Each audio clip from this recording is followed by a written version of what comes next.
नमस्कार, मैं आपकी दोस्त वंदना। आपका वाणी चैनल पर स्वागत है। यह मेरा एक प्रयास है आप सबको साहित्य से जोड़ने की और इस कथानक के परिदृश्य में आप सबको पहुंचाने की। इसके लिए आप हमसे जुड़िए और हमारे चैनल को लाइक शेयर सब्सक्राइब करें। फिर आज हम शुरू करते हैं प्रेमचंद जी का उपन्यास गोदान। मैंने यूं ही उसका मन परखने को कह दिया। मैं 50 रुपये लूँगी। सच कहती हूँ गोबर। तुरंत कोठरी में गया और 10-10 की 50 नोट निकाल कर मेरे हाथों में देने लगा। और जब मैंने नोट ज़मीन पर गिरा दिए और द्वार की ओर चले तो उसने मेरा हाथ पकड़ लिया। मैं तो पहले से ही तैयार थी। हार ने उसके मुंह पर दे मारी। सिर से पांव तक सराबोर हो गया। चोट भी खूब लगी। सिर पकड़कर बैठ गया और लगा हाय हाय करने। मैंने देखा अब ये कुछ नहीं कर सकता, तो पीठ में 2 लातें जमा दी और किवाड़ खोलकर भागी। गोबर ठट्ठा मारकर बोला, बहुत अच्छा किया तुमने। दूध से नहा गया होगा, तिलक मुद्रा भी धुल गई होगी, मुझे भी क्यों न उखाड़ ली। दूसरे दिन फिर उसके घर गई। उसकी घरवाली आ गई थी। अपनी बैठक में सिर में पट्टी बांधे पड़ा था। मैंने कहा, कहो तो कल की तुम्हारी करतूत खोल दो पंडित जी। लगा हाथ जोड़ने। मैंने कहा, अच्छा थूक कर चाटो तो छोड़ दूँगी। सिर ज़मीन पर रगड़कर कहने लगा, अब मेरी इज्जत तुम्हारे हाथ है छूना। यही समझ लो कि पंडिताइन मुझे जीता ना छोड़ेंगे। मुझे भी उस पर दया आ गई। गोबर को उसकी दया बुरी लगी। ये तुमने क्या किया? उसकी औरत से जाकर का क्यों नहीं दिया? जूती से पीटती। ऐसे पाखंडियों पर दया न करनी चाहिए। तुम मुझे कल उसकी सूरत दिखा दो, फिर देखना कैसी मुरम्मत करता हूँ। झुनिया ने उसके अर्ध विकसित यौवन को देखकर कहा, तुम उसे न पाओगे। खासा देव है, मुफ्त का माल उड़ाता है कि नहीं। गोबर अपने यौवन का यह तिरस्कार कैसे सहता। डींग मारकर बोला, मोटे होने से क्या होता है, यहाँ फौलाद की हड्डियाँ हैं। 300 डंड रोज़ मारता हूँ, दूध घी नहीं मिलता। नहीं अब तक सीना यूँ निकल आया होता। यह कहकर उसने छाती फैलाकर दिखाई। झुनिया ने आश्वस्त आंखों से देखा। अच्छा, कभी दिखा दूँगे, लेकिन वहाँ तो सभी एक से हैं। तुम किस किस की मरम्मत करोगे? न जाने मर्दों की क्या आदत है कि जहाँ कोई जवान सुंदर औरत देखी और बस लगे घूरने, छाती पीटने। और ये जो बड़े आदमी कहलाते हैं, ये तो नीरे लंपट होते हैं। फिर मैं तो कोई सुंदरी नहीं हूँ। गोबर ने आपत्ति की। तुम्हें देखकर तो यही जी चाहता है कि कलेजे में बिठा लें। झुनिया ने उसकी पीठ में हल्का सा घूंसा जमाया। लगे औरों की तरह तुम भी चापलूसी करने। मैं जैसी कुछ हूँ वो मैं जानती हूँ, मगर लोगों को तो जवान मिल जाए, घड़ी भर मन बहलाने को और क्या चाहिए। गुड़ तो आदमी उनमें देखता है जिसके साथ जन्म भर निबाह करना हो। सुनती भी हूँ और देखती भी हूँ। आजकल बड़े घरों की विचित्र लीला है। जिस मोहल्ले में मेरी ससुराल है, उसी में गपड़ू नाम के काश्मीरी रहते थे। बड़े भारी आदमी थे। उनके यहाँ 5 सेर दूध लगता था। उनकी 3 लड़कियाँ थीं। कोई 20-20, 25-25 की होंगी। एक से एक सुंदर। तीनों बड़े कॉलेज में पढ़ती थीं। एक शायद कॉलेज में पढ़ाती भी थी। 300 का महीना पाती थी। सितार वह सब बजावे, हारमोनिया वह सब बजावे, नाचे वह, गाए वह, लेकिन ब्याह कोई न करते थे। राम जाने किसी मर्द को पसंद नहीं करती थी कि मर्द उन्हीं को पसंद नहीं करता था। एक बार मैंने बड़ी बीवी से पूछा तो हंसकर बोले, हम लोग रोग नहीं पालते, मगर भीतर ही भीतर खूब गुलछर्रे उड़ाती थी। जब देखो दो चार लौंडे उनको घेरे हुए हैं। जो सबसे बड़ी थी वो तो कोट पतलून पहनकर घोड़े पर सवार होकर मर्दों के साथ सैर करने जाते थे। सारे शहर में उनकी लीला मशहूर थी। गपड़ू बाबू सिर नीचा किए जैसे मुंह पर कालिक सी लगाए रहते थे। लड़कियों को डांटते थे, समझाते थे, पर सबकी सब खुल्लम खुल्ला कहते थे, तुमको हमारे बीच में बोलने का कुछ मजाल नहीं है। हम अपने मन की रानी हैं। जो हमारी इच्छा होगी वह हम करेंगे। बेचारा बाप जवान जवान लड़कियों से क्या बोले। मारने बांधने से रहा, डांटने डपटने से रहा। लेकिन भाई, बड़े आदमियों की बातें कौन चलाए, और जो कुछ करे सब ठीक है। उन्हें तो बिरादरी और पंचायत का भी डर नहीं। मेरी समझ में तो यह नहीं आता कि किसी का रोज़ रोज़ मन कैसे बदल जाता है। कि आदमी गाय बकरी से गया बीता हो गया है। लेकिन किसी को बुरा नहीं कहते भाई। मन को जैसा बनाओ वैसा बनता है। ऐसों को भी देखती हूँ जिन्हें रोज़ रोज़ की दाल रोटी के बाद कभी कभी मुंह का स्वाद बदलने के लिए हलवा पूरी भी चाहिए। और ऐसे को भी देखती हूँ जिन्हें दाल रोटी देखकर ज्वर आता है। कुछ बेचारियाँ ऐसी भी हैं जो अपनी रोटी दाल में ही मगन रहती हैं। हलवा पूरी से उन्हें कोई मतलब नहीं। मेरी दोनों भाउजों को ही देखो। हमारे भाई काने कुबड़े नहीं, 10 जवानों में एक हैं। लेकिन भाउजों को नहीं भाते। उन्हें तो वह चाहिए जो सोने की बालियां बनवाए, महीन साड़ियाँ लाएं, रोज़ चाट खिलाएं। बालियां और मिठाइयाँ मुझे भी कम अच्छी नहीं लगती। लेकिन जो कहो कि इसके लिए अपनी लाज बेचते फिरो तो भगवान इससे बचाए। एक के साथ मोटा छोटा खा पहनकर उम्र काट देना, बस अपना तो यही राग है। बहुत करके तो मर्द ही औरतों को बिगाड़ते हैं। जब मर्द इधर उधर ताक झाँक करेगा तो औरत भी आंख लड़ाएगी। मर्द दूसरी औरतों के पीछे दौड़ेगा तो औरत भी ज़रूर मर्दों के पीछे दौड़ेगी।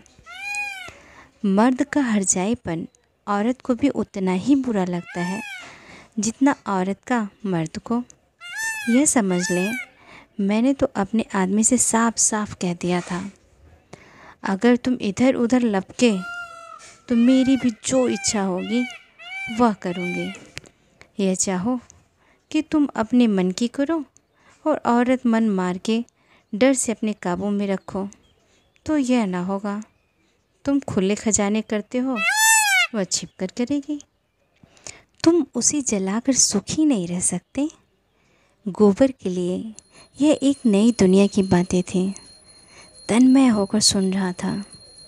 कभी कभी तो आप उसके पाँव रुक जाते। फिर सचेत होकर अपने अनुभव से भरी बातों और अपने सतीत्व के बखान से मुक्त कर लिया। ऐसी रूह गुण ज्ञान की आगरी उसे मिल जाए तो धन्य भाग। फिर वह क्यों पंचायत और बिरादरी से डरे। जुनिया ने सब देख लिया कि उसका रंग गहरा जम गया, तो छाती पर हाथ रखकर जीभ दांत से काटते हुए बोले, अरे यह तो तुम्हारा गांव आ गया। तुम भी बड़े मुरहे हो। मुझसे कहा भी नहीं कि लौट जाओ। यह कहकर वह लौट पड़ी।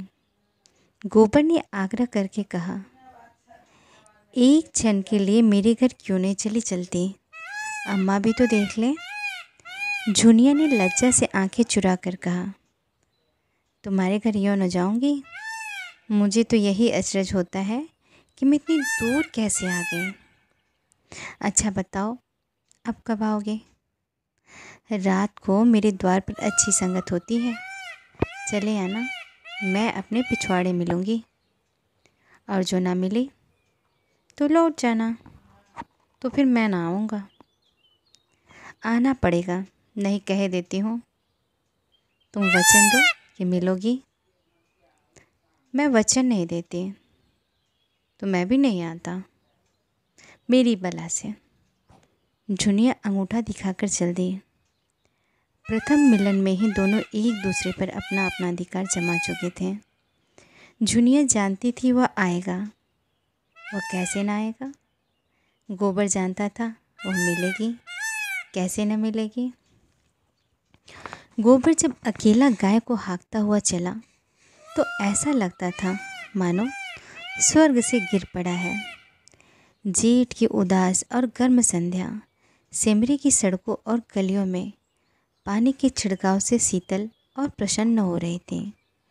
मंडप के चारों तरफ फूलों और पौधों के गमले सजा दिए गए थे और बिजली के पंखे चल रहे थे। राय साहब अपने कारखाने में बिजली बनवा लेते थे। उनके सिपाही वर्दियाँ डांटे, नीले साफे बांधे जनता पर रोब जमाते फिरते थे। नौकर उजले कुर्ते पहने और केसरिया पाग बांधे मेहमानों और मुखियों का आदर सत्कार कर रहे थे।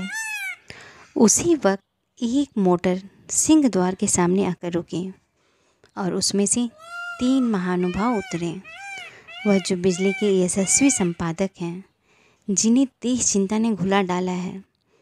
दूसरे महाशय जो कोट पैंट में है, वह हैं तो वकील, पर वकालत न चलने के कारण एक बीमा कंपनी की दलाली करते हैं और तालुकेदारों को महाजनों और बैंकों से कर्ज दिलाने में वकालत से कहीं ज़्यादा कमाई करते हैं।